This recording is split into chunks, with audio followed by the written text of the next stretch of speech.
anggota apa? Wudu itu ada 4.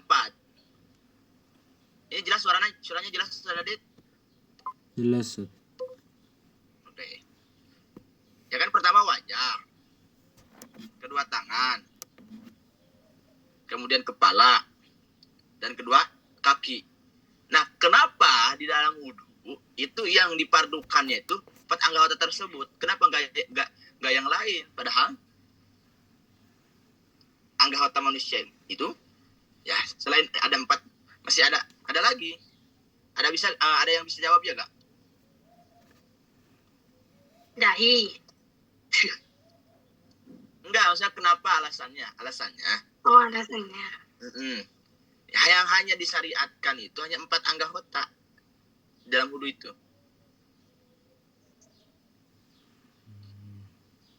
Ada yang bisa jawab? Bisa Dadit? Jawabannya li'annaha makhluk tisabil khotoya. Karena 4 anggota ini itu merupakan anggota yang sering melakukan kesalahan.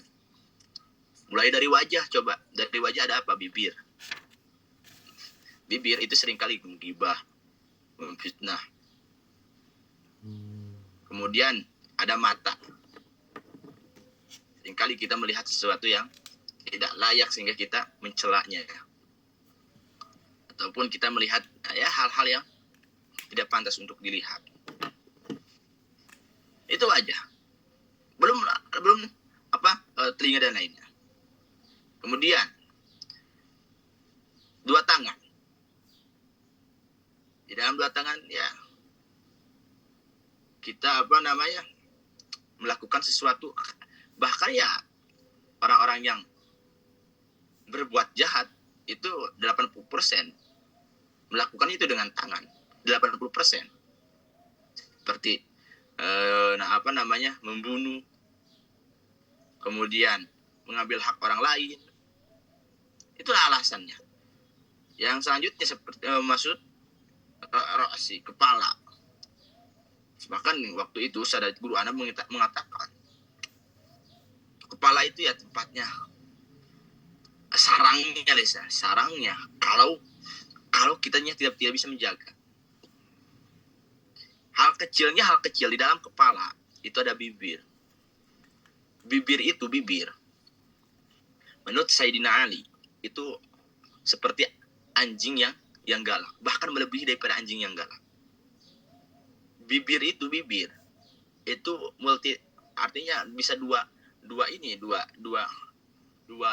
ada kemanfaatannya, ada kemadarotannya. Kalau dipakai dengan hal yang baik, artinya bisa digunakan dengan yang baik, maka dia akan memberikan kemanfaatan. Tetapi sebaliknya, kalau dia itu disalahgunakan, maka akan memberikan bahaya atau negatif. Kemudian kedua kaki. Seseorang ya 80% lagi lah lakukan maksiat itu berjalan ya dengan tanpa ada 2 kaki, mungkin dia enggan untuk berjalan. Nah, itulah alasannya kenapa anggota wudu itu ada 4 anggota yang wajib dibasuh saat ketika wudu itu ada 4. Jawabannya itu. Paham misalnya dia? Kode jelas? Oke. Atau yang kedua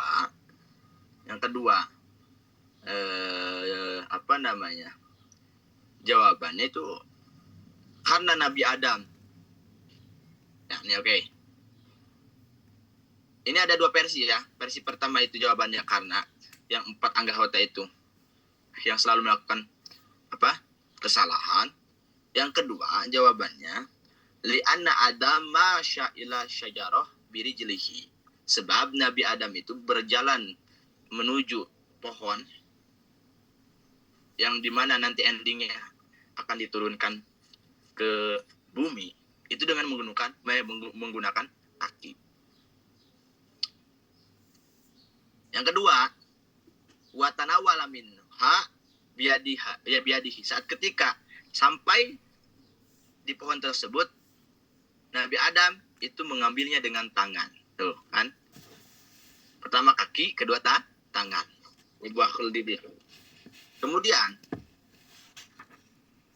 setelah itu wa akala minha bifamihi. Kemudian Nabi Adam setelah mengambil buah tersebut maka memakannya dengan mulutnya. Nah, wajah, karena di dalam wajah ada mulut. Kemudian wa masa ra'suhu waroqa. Kemudian di situ Nabi Adam masa itu yakni menyentuh kepala. Jadi itulah alasan yang kedua. Jadi alasan pertama karena yakni mahalu iktisabil khotoya, yaitu sebab 4 anggota ini merupakan anggota yang selalu melakukan kesalahan. Yang kedua, yang tadi Nabi Adam berjalan menuju ke syajar, yakni ke pohon itu dengan kakinya. Kemudian Nabi Adam ketika sampai di pohonnya mengambil buahnya itu dengan kedua tangannya. Setelah itu Nabi Adam setelah mengambil buahnya maka memakan dengan mulutnya, berarti wajah. Setelah itu Nabi Adam mengusapkan atau menyentuh kepalanya. Nah, itulah alasan kenapa anggota wudu ada 4. Sekarang akan membahas fardu-fardunya wudu. Karena Ustaz Radit, ketika kita tidak mengetahui fardunya wudu ada berapa, maka kita tidak mungkin, atau kalau kita tak belajar tidak mungkin akan sah, akan diterima ibadah kita. Karena yakni al-amal bi ghairi ilmi mardudatun la tuqbalu. Artinya suatu aktivitas jika tidak diiringi dengan ilmu maka akan ditolak, la tuqbalu, juga tidak akan diterima. Oke, furudul wudu'i sittatun. Fardu wudu, keparduan wudu itu ada 4. Ada 6. Fardu wudu itu ada 6, Saudara. Baik, lihat di dalam wudunya itu baik wudu manduban ataupun wujuban yang wajib. Emang Ustaz ada yang ada wudu itu ada yang wajib, ada yang sunnah, ada. Contohnya bagaimana ya? Contohnya seperti manduban tajdidul wudu. Tajdidul wudu, Ustaz Adit punya wudu, kemudian sholat di jam duhur sekarang. Kemudian waktu asar tiba, padahal dia masih punya wudu tapi wudu lagi. Itu tajdidul wudu. Tajdidul wudu yang mengupdate wudu. Kalau yang wajib, ya jelas. Yang awal yang wajib itu berarti yang akan melaksanakan sholat. Oke, jadi fardu wudu itu ada 6. Fardu wudu itu ada 6. Pertama apa? Pertama, fardu wudu itu adalah an-niyat. Fardu wudu itu adalah niat. Oke. Berdasarkan apa? Kenapa? Dan berdasarkan apa? Di dalam fardu wudu itu niat yang pertama. Berdasarkan sabdanya Rasulullah Shallallahu Alaihi Wasallam. Yang dimana Rasulullah Shallallahu Alaihi Wasallam bersabda, innamal a'malu binniyat. Sesungguhnya aktivitas atau amal itu sesuai dengan niat. Wa innamal likulli imri'in ma nawa.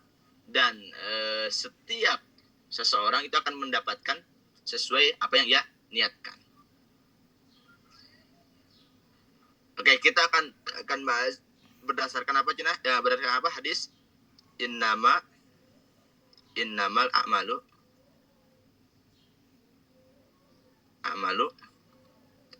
biniyat.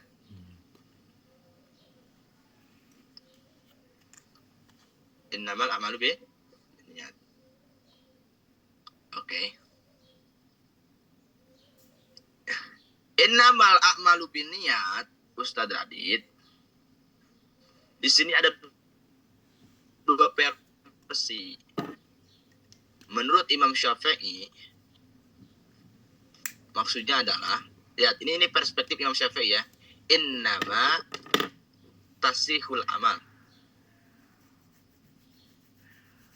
Tasihul a'malu binniyat. Artinya bagaimana?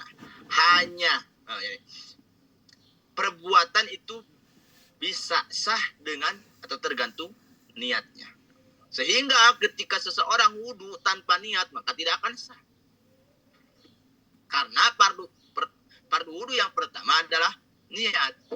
Karena yang dimaksud innamal a'malu binniyat itu Imam Syafi'i berfatwa atau berpendapat, yakni kesahan perbuatan. Sehingga kalau amal, yakni perbuatan tanpa diiringi niat, maka tidak akan sah.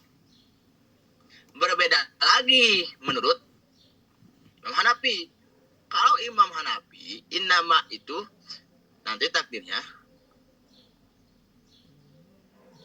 innama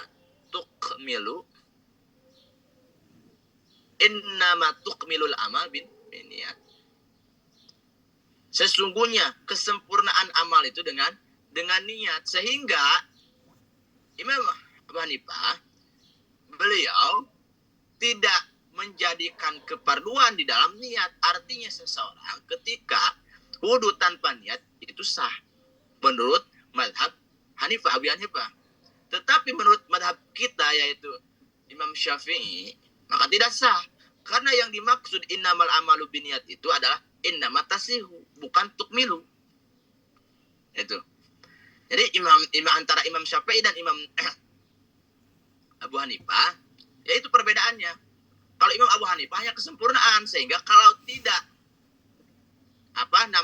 niat, maka tidak sempurna tapi sah. Kalau menurut Imam Syafi'i enggak.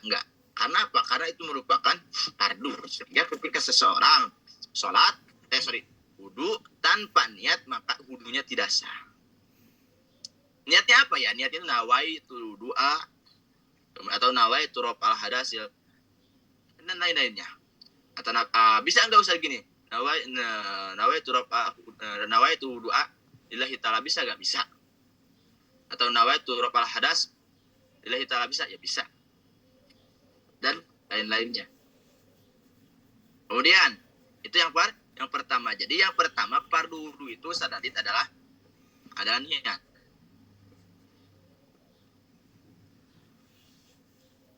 Lanjutnya, bentar. Selanjutnya,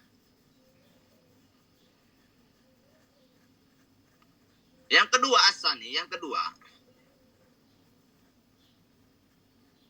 Oke, sebelum dilanjutkan yang kedua, saya lupa.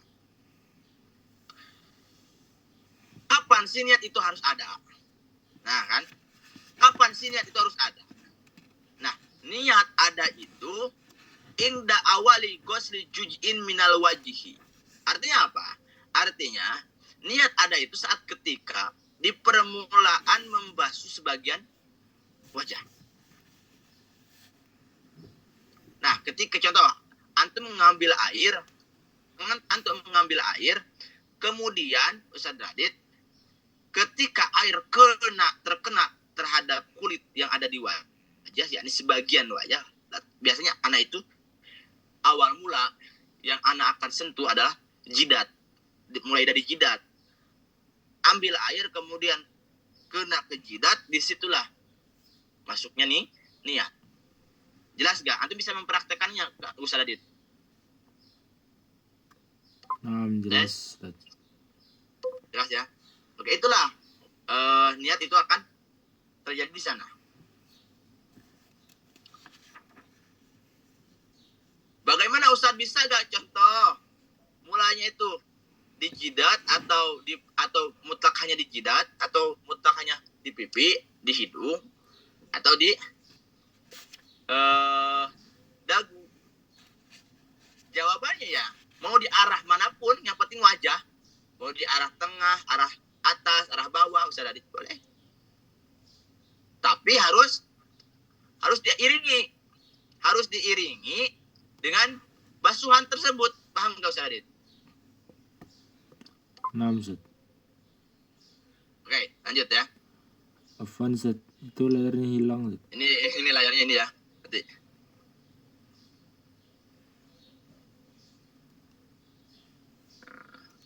Oke. Yang kedua,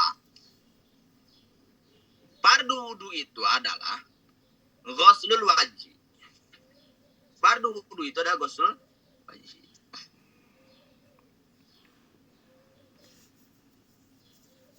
Nah,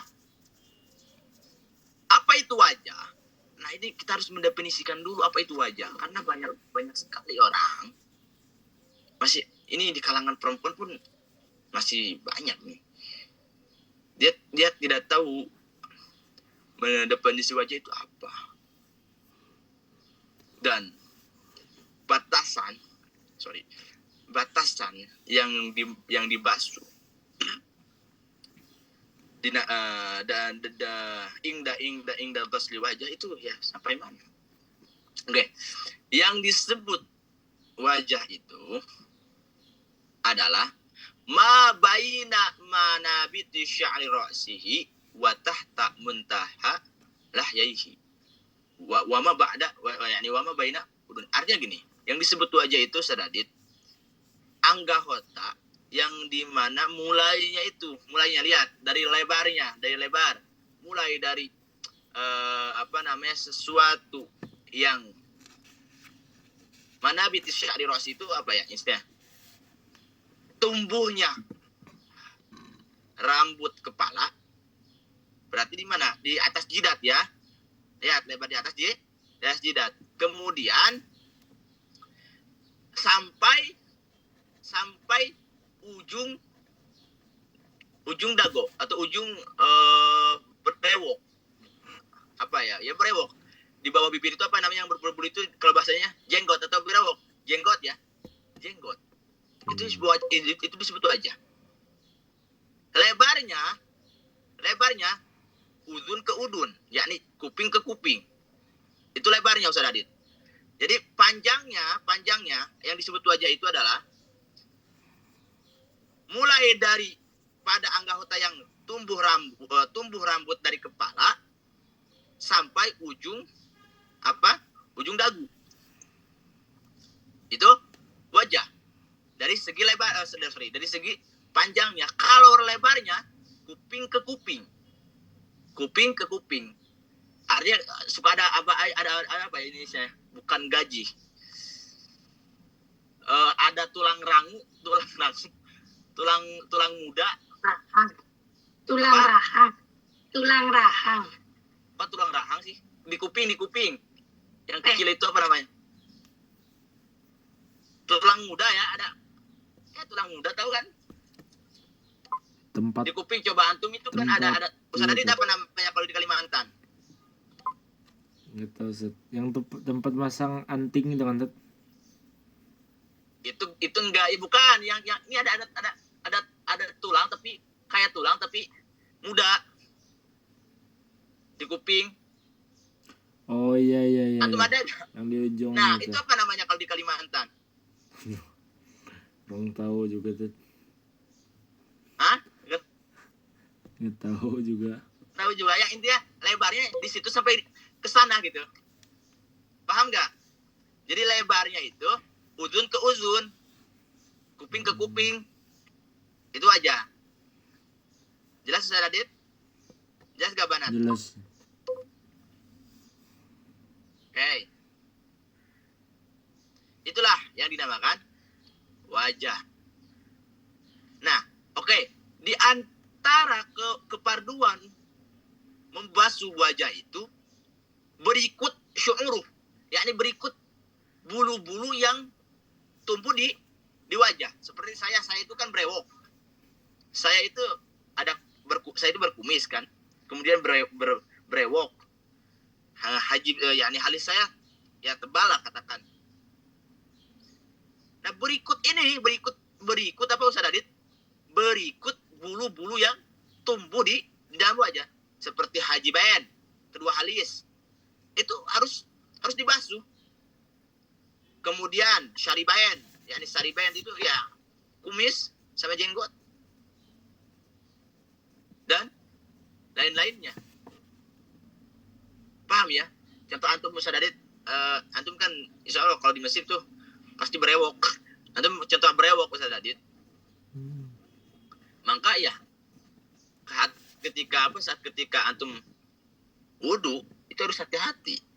Artinya bagaimana? Artinya yajib ghuslu dhahir hadithur. Artinya saat ketika seseorang memiliki kesuburan berbulu gitu di dalam wajahnya, maka dia wajib untuk membasuh bagian area luarnya. Bagian area luarnya plus dalamnya. Artinya harus sampai air itu terhadap basyar, yakni terhadap kulit. Jelas Ustaz Adit? Jelas. Saya itu seperti hal-hal yang kayak itu, seperti apa namanya brewok itu Ustaz Adit harus benar-benar di ini, apalagi apa namanya posisinya kasufa, yakni brewok itu tebal. Kalau brewok tebal, brewok tipis. Kalau brewok tebal itu ya cukuplah. Artinya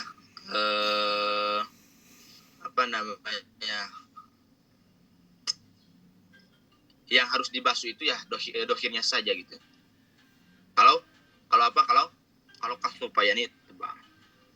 Oke, itulah penjelasan daripada ghusl wajhi. Jadi yang ke berapa Ustaz Adit? Yang kedua, keparduan wudu itu adalah membasuh wajah. Jadi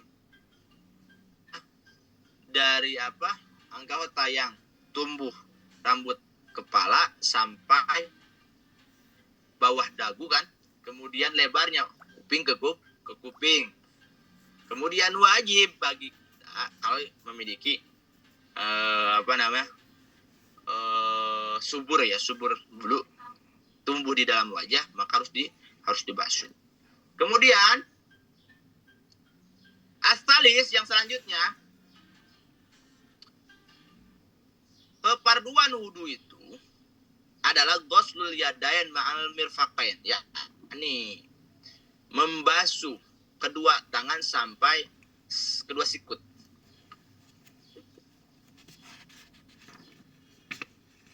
Oke. Ustaz, bagaimana kalau ini, saya lucu nih, pernah ada pertanyaan, Ustaz, bagaimana kalau posisinya orang itu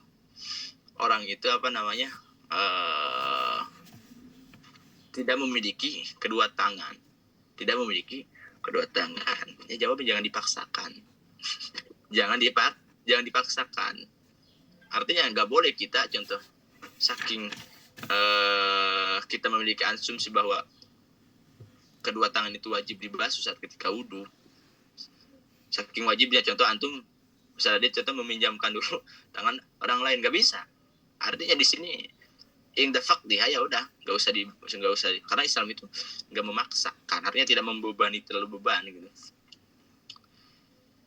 Nah, jadi yang ketiga untuk keparduan wudu itu adalah yakni membasuh kedua tangan sampai dua sikut. Apa itu sikut? Sikut itu yakni apa ya istilahnya itu? Majmu'ul idham as-salas, yakni sikut itu sadadit pertemuan atau kumpulan antara tulang dengan tulang bawah dan tulang atas. Makanya artinya sambungan atau sikut itu sambungan. Mungkin antum bisa menggambarkannya ya. Sikut itu adalah sambungan, yakni tulang ke tulang yang lain. Nah, batasan di dalam membasuh tangan itu sampai ke sikut. Tetapi ulama menjelaskan di dalam membasuh tangan itu harus melebihi daripada sikut. Karena apa? Karena seseorang tidak akan sempurna gitu kalau dia itu hanya membasuh sampai sikut saja.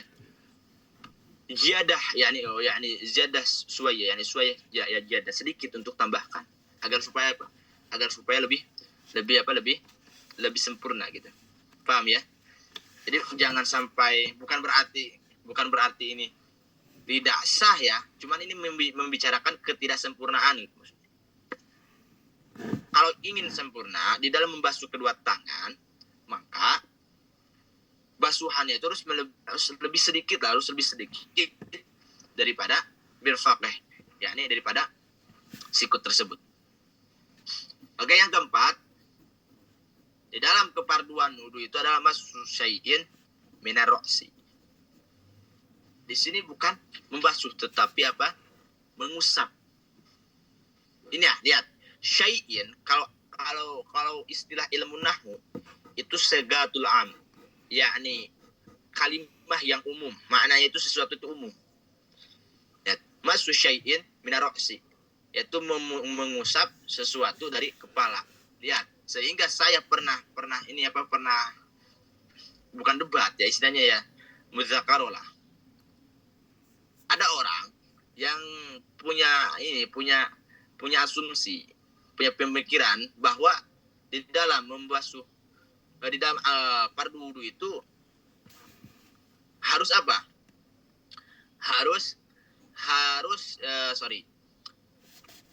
Mengusapnya itu terhadap rambut. Padahal secara redaksi mashu syai'in minar ra'si berarti sesuatu yang ada di dalam kepala, bukan hanya sebatas ada rambut. Bagaimana kalau posisi orang itu botak? Nah, itu. Nah, jadi di dalam mashu syai'in minar ra'si itu, Ustaz Radit, walau ba'di sya'ratin. Ustaz, saya itu gak punya rambut, hanya ada satu rambut, yang walaupun hanya satu rambut, itu yang harus diusap.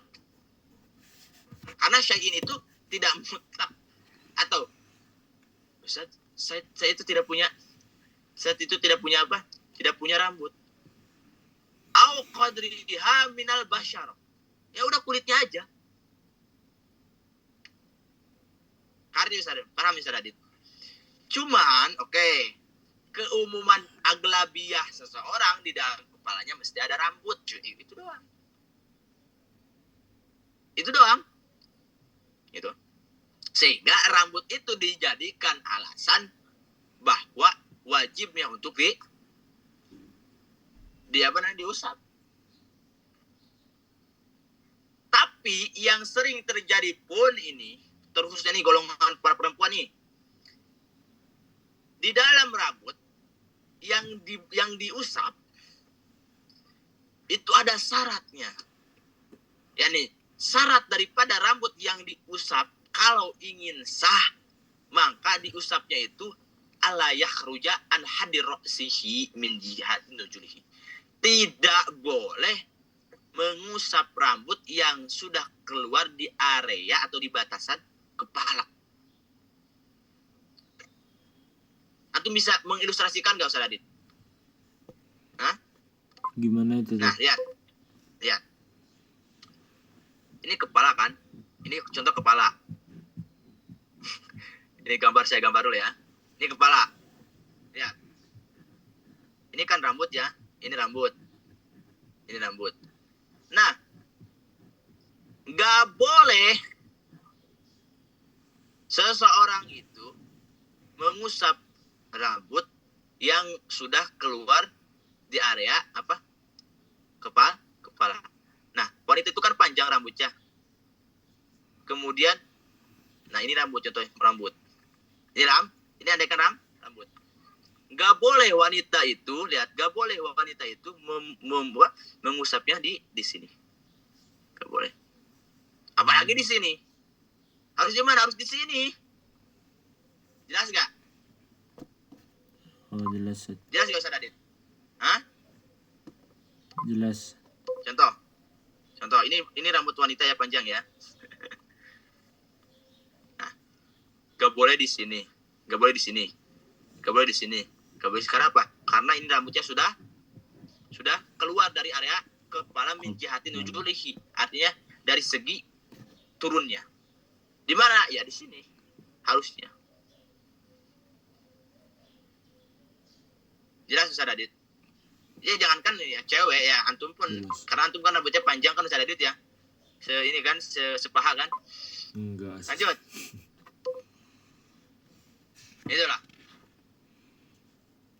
Jadi di dalam apa namanya membahas yakni mengusap rambut itu harus rambut yang ada di area kepala. Sehingga ketika sudah keluar dari area kepala maka tidak sah. Selanjutnya yang kelima, al-khamisu yang kelima, di dalam keparduan wudu itu ada ghuslu rijlain ma'a ka'bain, yaitu apa namanya? Membasuh kedua kaki sampai ka'bain. Ka'bain bahasa Kalimantannya apa Ustaz Adit? Hah? Itu Apa Ustaz Adit? ya. Ka'bain. Kalau di Sunda kan memuncangan jiih kalau ke ayam itu jiih. Ka'bain apa kalau bahasa Kalimantan? Antum. Apa ya? Ini tulang yang menonjol di kaki. Mata kaki, Mata kaki. Mata kaki ya. Betul bisa melihat ya. Gak tahu juga sih. Oke, yang kelima kalau bahasa Sunda itu jiih gitu. Oke, yang kelima di dalam keparduan wudu itu adalah membasuh kedua kaki sampai kedua mata kaki. Nah, apa namanya?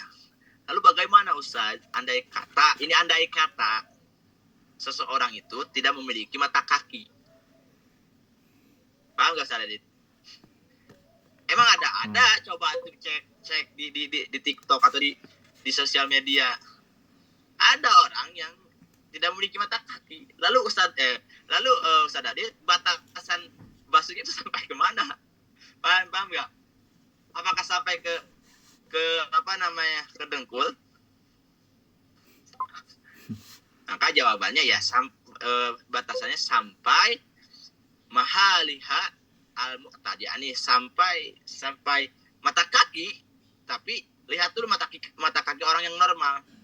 Paham nggak Ustaz Adit? Contoh, saya lah, gak apa-apa. Saya itu Ustaz Adit, kedua kaki saya itu tidak punya mata kaki. Maka saat ketika saya wudu, kemudian ingin membasuh kedua kaki, ya berhubung saya tidak ada mata kakinya, maka lihat dulu mata kaki antum. Oh, batasannya supaya ini ukur sama anak, maka ya udah berarti anak pun membasuh sampai sana. Paham ya? Oke, yang keenam, di dalam fardu wudu itu ada at-tartib. Apa itu tartib? Oke, yang dinamakan tartib itu Ustaz Adit, Banat adalah yakni dia itu